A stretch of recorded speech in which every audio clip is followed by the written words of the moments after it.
బాబ్జీ గారి చెల్లెలు marriage fix అయింది కదా, మరి మీ చెల్లెల సంగతి ఏంటి? ఏదో మాట అనుకుంటే సరిపోద్ది కదా, అలా సీరియస్ లుక్ లేవకు. ఇప్పుడు నీ బ్యాక్గ్రౌండ్ కంటే నా బ్యాక్గ్రౌండ్ పెద్దది, బలమైంది. కంచం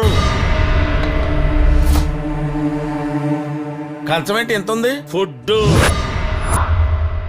ఇదేంటి ఇంత పెట్టారు? తింటే తరిగిపోద్దిలే, ఆ? తిను. ఇంత ఫుడ్ ఎవడైనా తింటాడా? ఈయన కూడా తినలేడు. ఏంటి సార్ ఇది? సగం తీసేయమని చెప్పండి సార్. జిలేబీ, నేనెవడికైనా ఇష్టంగా ఫుడ్ పెడతా. నేనెంత పెడితే అంత తినాలి, ఏది పెడితే అది తినాలి, ఎలా పడితే అలా తినాలి, లేకపోతే కంట్రోల్ తప్పిపోతా, చంపేస్తా. ఓహో, ఇదేదో మద్ద స్కెచ్ లా ఉంది. అందరూ కొట్టి చంపుతారు, వీడు పెట్టి చంపేసేలా ఉన్నాడేంటి? తిను. తింటా.